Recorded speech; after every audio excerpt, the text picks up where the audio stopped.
Assalamualaikum warahmatullahi wabarakatuh dan selamat pagi semua. Ya, sebelum kita memulai pelajaran kita hari ini, disilakan ketua kelas untuk memimpin doa. Nah, selesai ya. Nah, sekarang semuanya berdiri.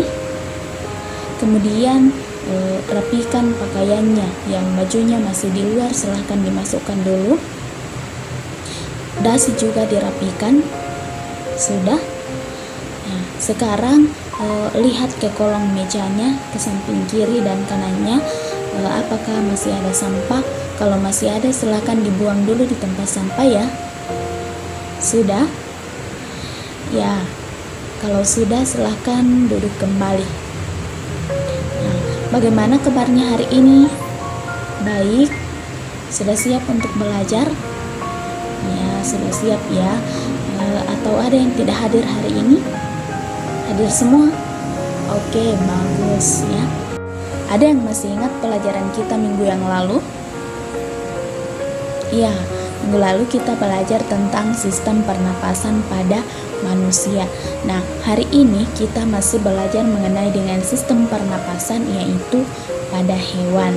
Nah, tujuan kita mempelajari sistem pernapasan pada hewan ini yaitu supaya kita dapat memahami proses pernapasan pada hewan melalui penjelasan dan diskusi kelompok. Kemudian kita juga dapat menyebutkan organ-organ pernapasan pada hewan beserta dengan fungsinya. Nah, ada yang tahu sistem pernapasan pada hewan itu apa saja? Ya, betul. Nah, sistem pernapasan pada hewan itu berbeda-beda.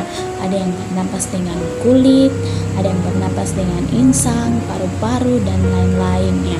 Sama halnya dengan manusia, hewan itu juga perlu bernapas untuk memperoleh oksigen dan melepaskan karbon dioksida keluar tubuhnya. Nah, dalam satu kali bernapas itu terjadi inspirasi dan ekspirasi. Ada yang tahu apa itu inspirasi? Iya, betul. Nah, inspirasi itu adalah peristiwa pengambilan oksigen saat menghirup udara, sedangkan ekspirasi adalah peristiwa pelepasan karbon dioksida ke keluar tubuh.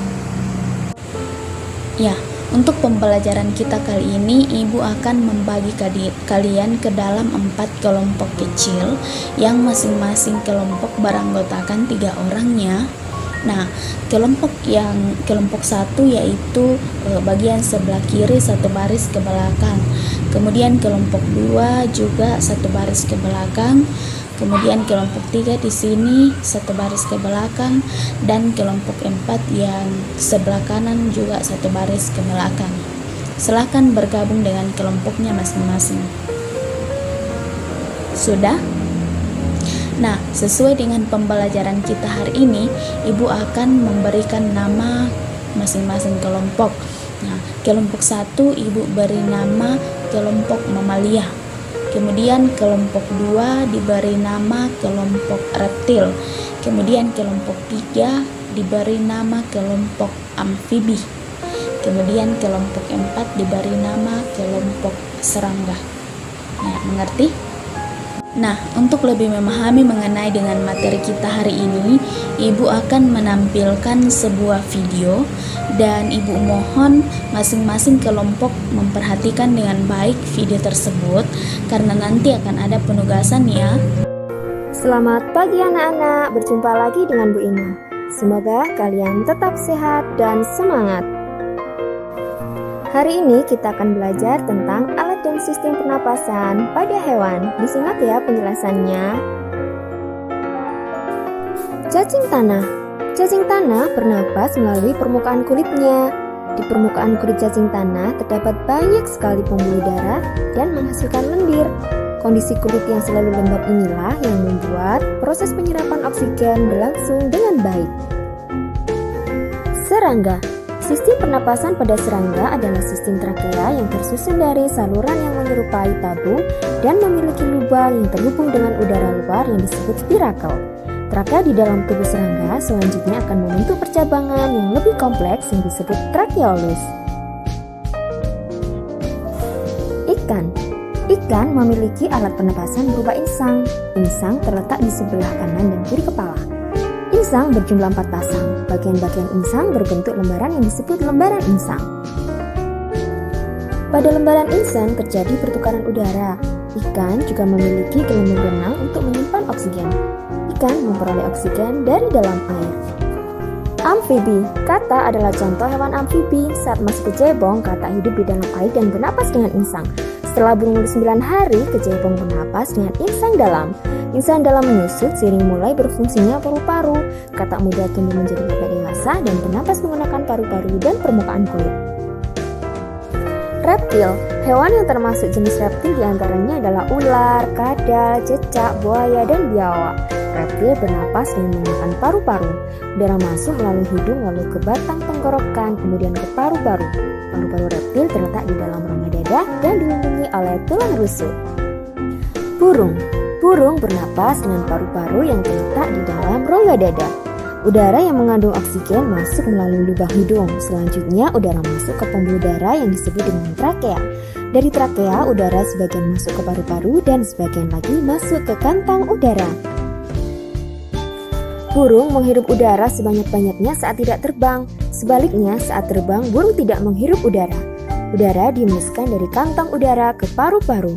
Kantong udara berfungsi sebagai tempat menyimpan udara yang dimanfaatkan saat terbang, membantu mencegah hilangnya panas tubuh dan memperkeras suara. Setelah kalian menyimak video ini, apakah ada yang mau ditanyakan atau sudah jelas? Iya. Kalau sudah jelas, silakan masing-masing kelompok ke depan untuk mengambil LKS-nya. Nah, tugas kalian adalah kalian mengidentifikasi alat pernapasan pada hewan berdasarkan dengan nama kelompok kalian masing-masing.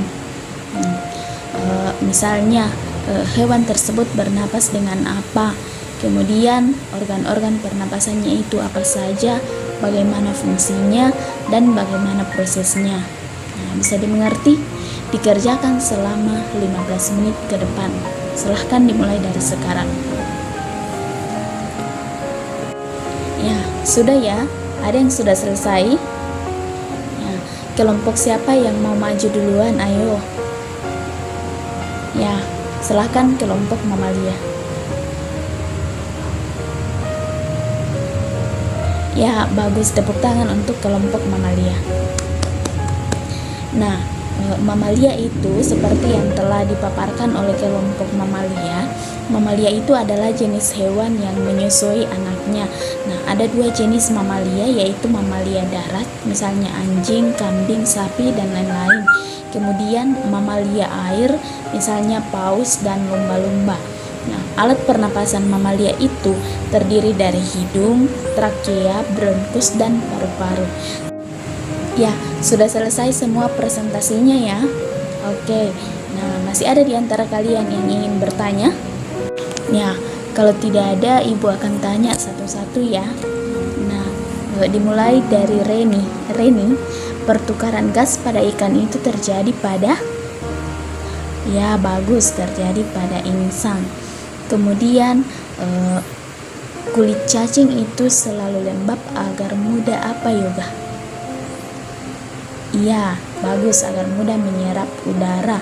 Kemudian jemi, pembuluh kecil dan halus pada insang itu disebut? Ya, disebut filamen.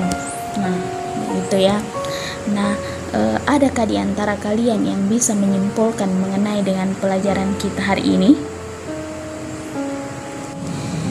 Ya, silahkan Vilka menyampaikan kesimpulannya. Ya, bagus, tepuk tangan.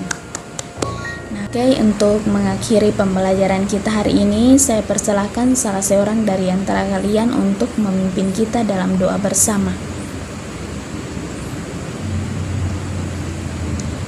Ya, untuk pertemuan kita hari ini cukup dan sampai ketemu pekan depan ya. Assalamualaikum warahmatullahi wabarakatuh dan selamat siang semua.